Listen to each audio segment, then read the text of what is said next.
Then first things first, Jared, how are you? I'm great. I'm doing awesome, man. I just released this record, feeling good. Yeah, great. Thank you. That's very, very good to hear. So before we get on to your record and everything else, there has been a sad thing in the past couple of days. Jeff Beck has passed away. Absolutely. Now, I'm not sure because I haven't really delved into everybody you've been influenced by, but has he had some role in your guitar playing?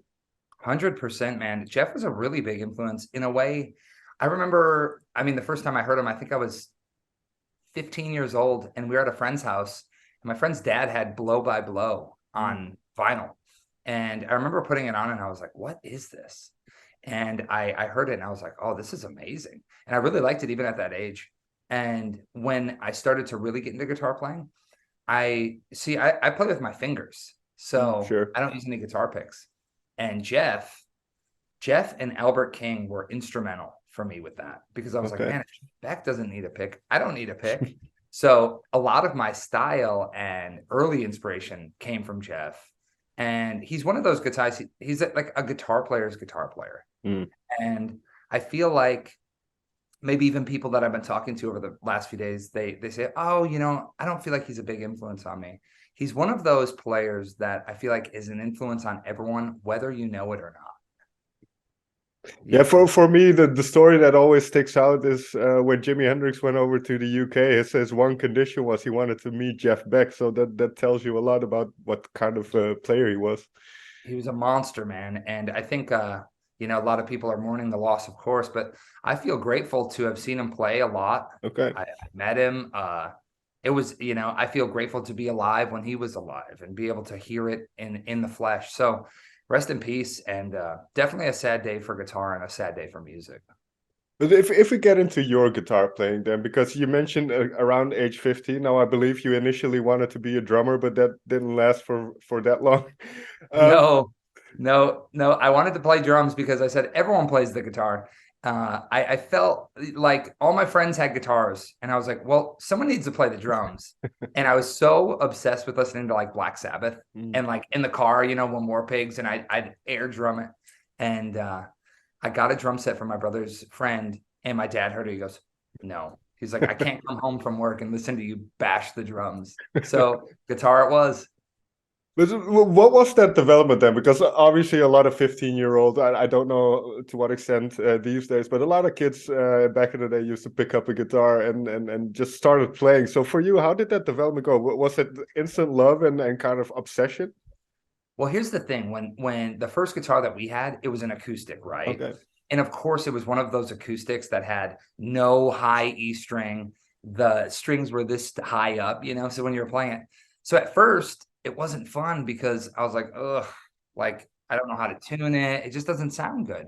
That's the hard part with guitar, especially in the beginning, is like just to make it sound good is hard, and to play a chord and to not have it sour. So I said, I want to play the guitar. And I made a deal with my parents. They said, okay, if you can learn a song on the acoustic, then we'll take you to go get an electric guitar. Because I wanted to play electric. So here I have an acoustic. So I went like this. I don't know if it's in tune or not. It's a really old acoustic. But I learned, I was like, let me see. Close enough. So I remember I was listening to Black Sabbath and I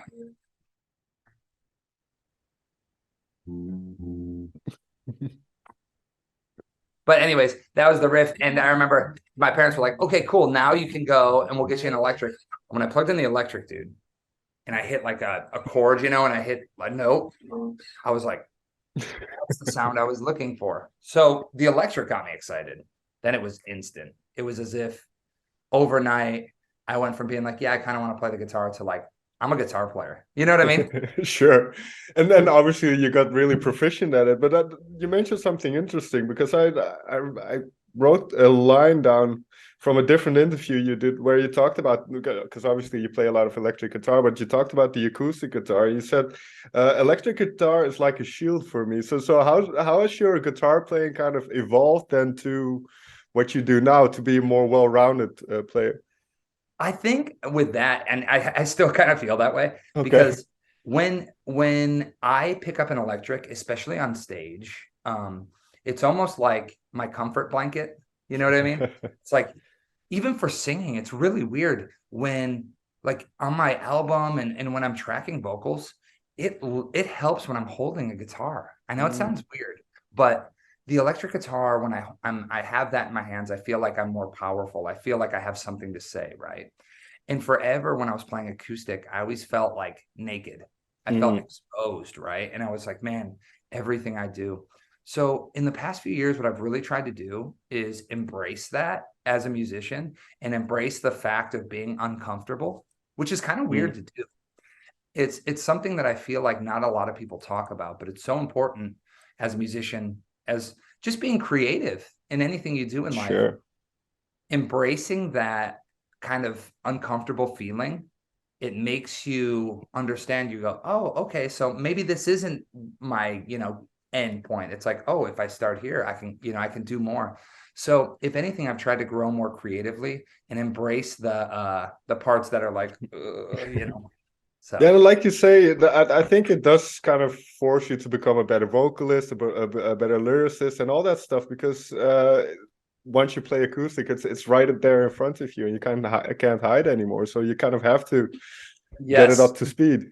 because electric, it's like volume can be your friend, and especially the way I play, I'm like a crazy guy. So when I'm playing, there's a lot of chaos going on, but with an acoustic, like you said, you're right there front and center, and you have to deliver. But that energy that you mentioned, was that always there? Because I can imagine you're very young, you pick up a guitar, and then at some point you have your first show, and kind of that whole performative aspect to it. So did you take to it immediately? Well, my first show, it was this battle of the bands, right? Like Okay. as a kid, and we entered and we were so nervous. And we only had one song. And our song, to be honest, wasn't even a song. It was like a little riff, right? I was so nervous. I faced the drummer. I didn't face the crowd. I was so nervous. And like I remember like our friend like taped it, like he had a video camera and he taped it. And we watched it later. And everyone was like, Jared, you have to, turn and face everyone. I was like, I know, but I was so nervous. But what happened within, I would say 2-3 months, I felt more comfortable on stage. And then like I performed better when I was into it. And like, you know what I mean? Like it was almost like I just threw myself all the way in. So I would say, yeah, from early on, for me, it was like, and that's what I love about playing live. It's all about the performance, and it's all about that energy. And that's why it's cool. Some nights are better than others, or some nights it's magic and other nights you're fighting it. You know what I mean? And Sure. it's really cool. And I've always thrived playing live. I think that is my favorite thing about playing guitars is playing music live and connecting with people. Yeah, and actually, I think this goes back to the point you made earlier as well. When you play live, there's always that element of danger in it. The notion that things might go wrong, or you have to kind of really, as you mentioned, sometimes you have to really work at it to get it to where you want it to be. So Yeah, that's the it's like fun thing, I think. it's the fun thing because like for me as a player, like I thrive. I'm far from perfect, you know what I mean, as a guitar player. Sure. But I think that there's something really magical about just being in the moment, playing and seeing where the music takes you. Because man, like I said, some nights, like some nights I pick up the guitar and I literally feel like I can do anything. And it's like, and then other nights you're getting through the songs and you're like, oh, I'm not feeling it. So it's crazy. But what I find interesting then, and obviously I'm not a professional guitarist by any stretch of the imagination, but for you then, because you've been quite proficient for a while, and also because you have a lot of success now, do you pick up the guitar sometimes just for yourself, or is there always kind of like this thought behind it of I have to write or I have to? Well, great question. For a while, so going back a few years, I feel like I almost every time I picked up the guitar, not only did I have to prove it to myself, I had to prove it to everyone around me. Like I had to prove my worth. Right. So there's this weird like evolution, I feel like, as a guitar player, especially like you said, when you're trying to be professional, you know what I mean? Like you're trying to really have a go at it. It's almost like in the beginning, you want to say everything at once. And you want to show everyone. So like, let's say you have a fast car. It's like, I'll show you how fast it is. You know what I mean? Right. Always you're driving fast. And then you get to this point where you're like, man, I'm kind of tired of just driving fast. I want to say something in the music. You know what I mean? You start to get exhausted. So then I start to play and kind of hone in on the style I really want, what I really want to say. And then I feel like, you get to points, I've gotten to points where in my playing, you reach a level, right? This maybe this sounds right, but you reach a level and then it's really, really hard to get up to the next level. It takes a lot more. You can gain, and then all of a sudden you get up here and then you go, man, I'm trying to get up there. And then you get up there and you're like, okay, it's like 1% more, 1% more. So I feel like as a guitar player, not only am I constantly a student, but I'm constantly trying to develop my own voice, right? So going back to like what you said, it is a really weird evolution because now I do find that I pick up the guitar more for myself. Okay. And the best part about that is it all kind of goes down the same river. You know what I mean? Now, because I feel like on some levels I've proven myself to people can say, oh yeah, that guy can play the guitar. And now I can say what I want to say. You know what I mean? And like when I'm home, I mean, guitar truly is my therapy. It's one of the things for me even when I'm sitting at home and I get a quiet moment, dude, I'll pick up my guitar and I'll just, you know what I mean? And Oh, that's cool. That's good to hear that kind of energy or passion doesn't go away. No, it's great. And also, I mean, this is we've had some interesting years behind us where we were all kind of locked inside. And I read something about where you were just playing guitar all day, which probably goes back to when you were 16 or something, and then having that energy of that time. So I would always joke with friends, like, years in the past, like 2016, 17, 18, 19. And a lot of people would say, they would be complimentary and they'd be like, man, you can't get better, like trying to be nice. And I would always be like, no. There's always another road to take, right? In anything in life.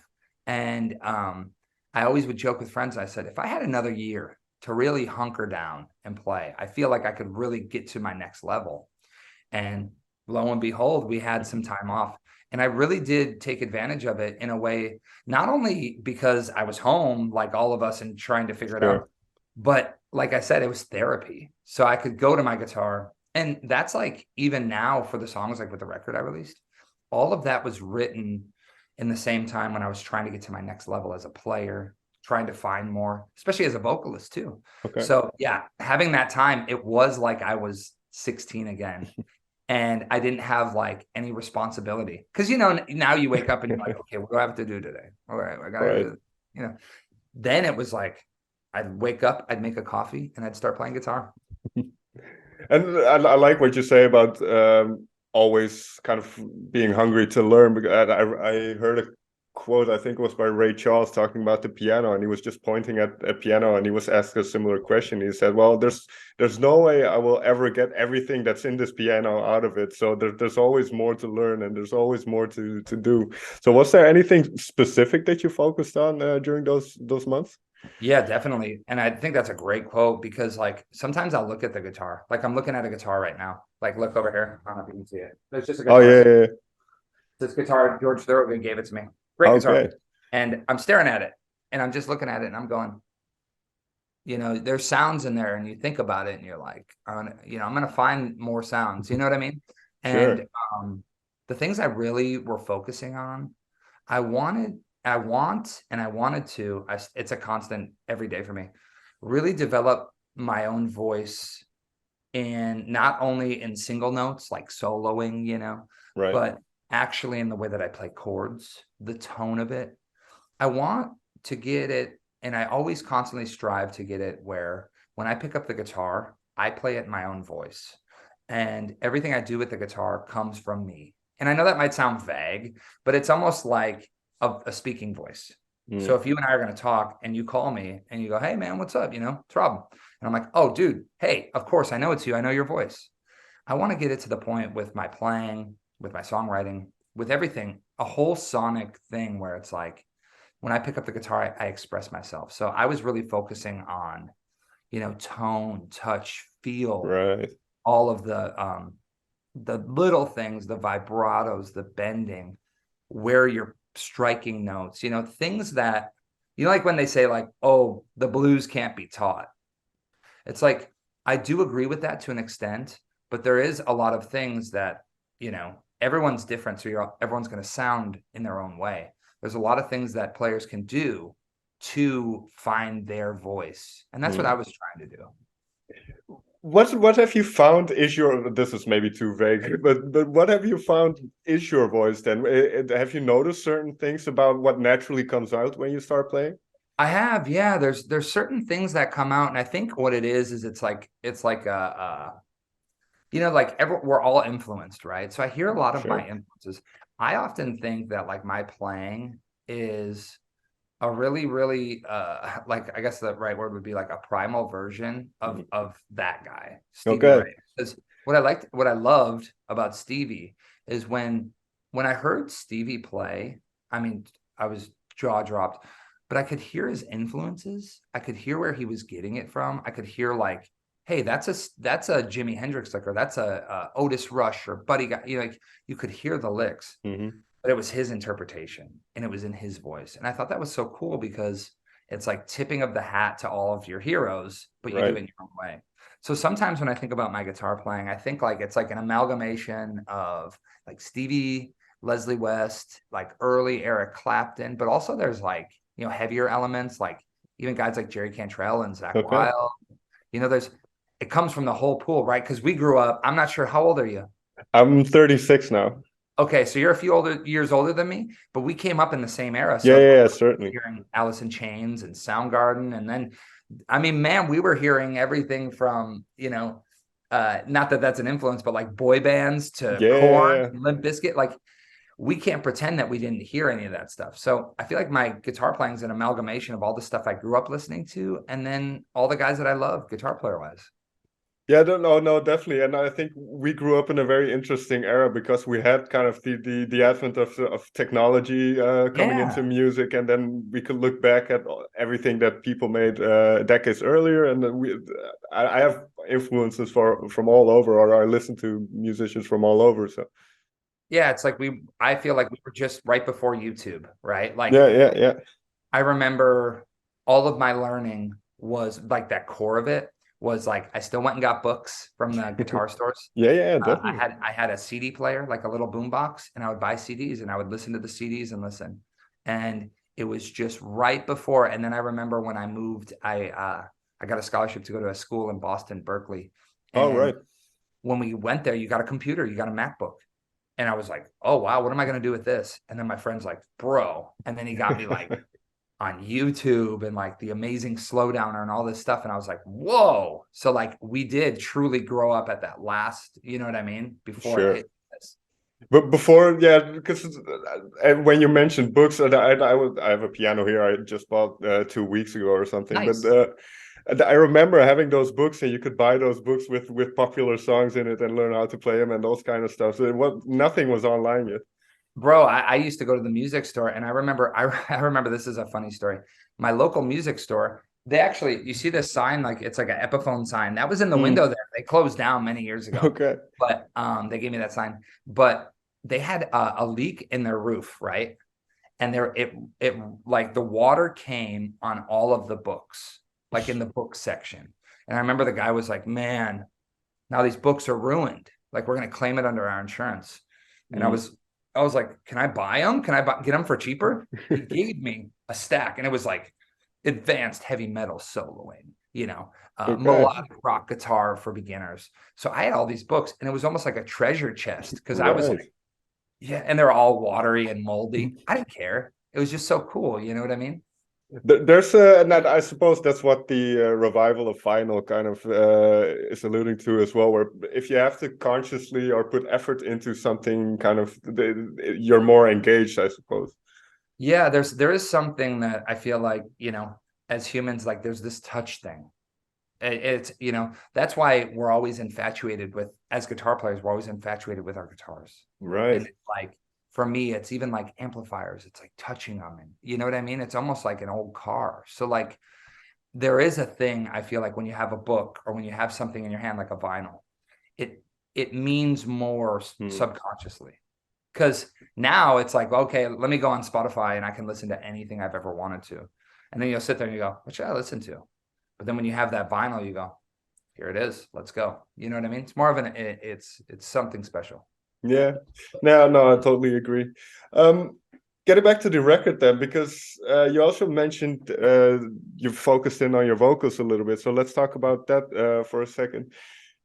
Was there, I don't know if this is a good way to approach it, but was there one song that ended up on the album that you were really proud of how the vocals turned out, or how your delivery, or even the lyrics? Yeah.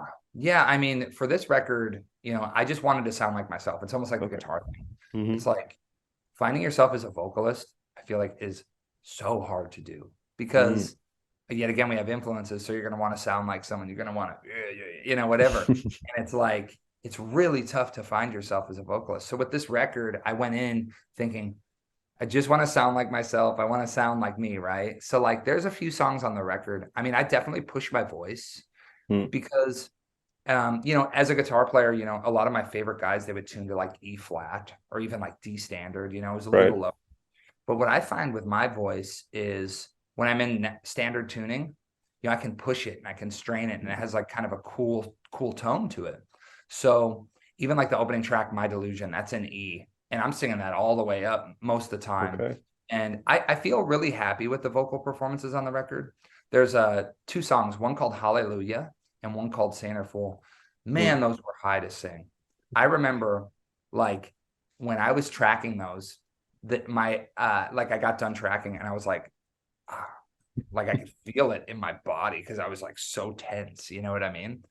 But I'm really happy with the way the vocals turned out. It's always one of those things with guitar players that I focus so much time on the guitar, and all of a sudden it's like I have my trio and I have my music, and it's like there's so much in the vocal, and it's it's the vocal. I mean, arguably that is it, so for me it was I was very, very on the fact that I want to be a vocalist, and I really want to find my voice. So I feel like with this record I've gotten closer, at least closer.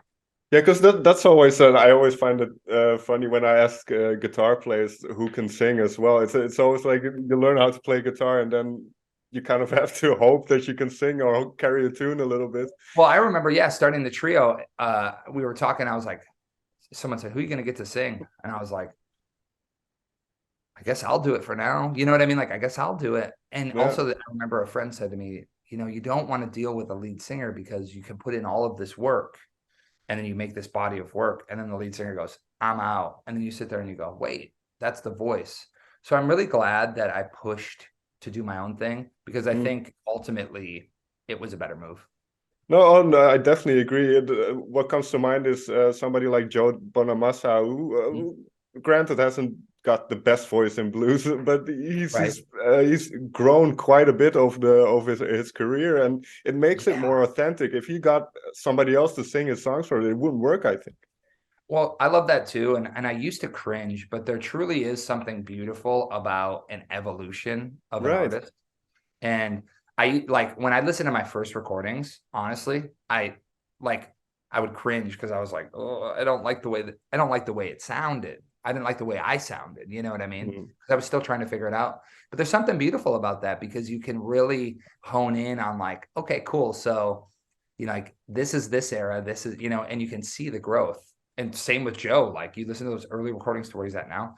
It's like, it's crazy. Also, you did, I prefer authenticity over like perfection in a way. Me too, and that's like on our record too. Like we tracked it live to tape, and then I just sang over it. There's no Pro Tools. Like we didn't use, nothing was tuned, and I love that aspect because it's like when we play this live, you're getting what you get. It's gonna sound like the record. Yeah, that's good that you say that because I wrote a line down from, I think it was the bio that got sent alongside the album, but this is basically a menu for the live show. Like this is what we do. Yeah, and I think what people are going to really like about that is like, a lot of bands I've heard say that, and it's like, no, like it's the same guys doing the, you know what I mean? It's the same thing. It's no trickery. There's no smoke or mirrors. It's like, we're playing. To round off then, because you are playing a bunch of shows, but also in the Netherlands. So what is your especially after the years that we've had where it was uncertain to what extent we were able to tour again and all that stuff. So what is your mindset now? Are you just looking at live playing as much as you can? 100%. Yeah. I mean, coming out with this record now, it feels like I have kind of a new lease on life where now I have something that I can tour and truly, not only, you know, across Europe and going all over where we've been before, but like coming back to the Netherlands, man, it's going to be amazing. I mean, some of the best shows of my life have been in the Netherlands. Okay. I've had so much fun there, and I love touring there. I feel like I love the people. I love, you know, I just love the engineer. Everything's good. And the reality is, like with this record, man, we are just going to tour it. It's going to be awesome. Last question, then, kind of more looking towards the future. But how do you? I always find this fascinating. How do you define success in a sense? Well, how do you see yourself becoming the artist that you want to be? Honestly, like first off, one word, happiness. Okay. Right. I think there's also an acceptance of yourself after a while, Sure.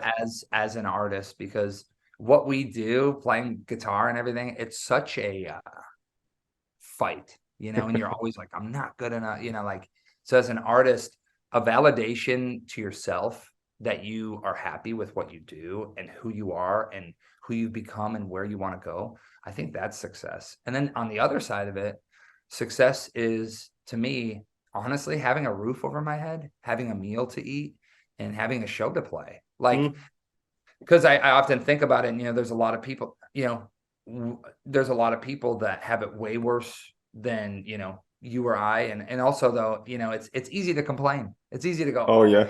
you know, it's easy to go, why are they doing that? And I'm not doing that. To me, success truly is the simplicity of saying, you know what, I get to play music for a living, and I get to do what I love, and I get to be creative. That to me is success, man. If I can just do that, I'm happy. That sounds very good. You remind me of one last thing, because you mentioned kind of doubt that creeps in when you're an artist, and there's a certain level of uncertainty attached to being a musician. You broke your arm a while ago, so was it difficult not to go like, okay, am I ever going to be able to play at the same level again? Absolutely. Also, though, like when that happened, it showed me how quick things can change, right? Like, you know, you always think about, you know, yeah, something could totally happen, but then it does, and you go, okay, now what do I do? And I remember thinking, will I be able to play again? But I had this iron will already where I was like, I don't care. Like, no one's going to tell me I'm not going to play again. Like, I got done with the surgery and I was like picking on a guitar, like, okay, I'll get it back. But man, definitely a scary situation in life. And the one blessing in disguise about that is it told me where it was like, you know, life threw me a curveball, and it was like, I got to figure this out. So it made me stronger, I think, ultimately. But still, That's man, very good to hear. crazy. Don't want to do that again. Oh no, I can imagine. I remember, because you've played with shit, I'm blanking on his name now. Steve Vai before, and he had problems with his shoulders, and then his decision was, oh, okay, then I'll just play with one hand, and then I'll figure it out. So it's 100%. I mean, so oh yeah, he did inspirational, I that think. crazy video, Yeah, right? Yeah. I mean, when there's a will, there's a way, and I think that, you know, last thing I could say is you're capable of more than you think you are, and as long as you keep the spirit and the strength, you'll do it. In those words, Jared, let's end this interview. Thank you so much for taking the time. Absolutely, man. Thanks for taking the time, and I hope you have a great day. I can't wait to come to the Netherlands and rock and roll, man.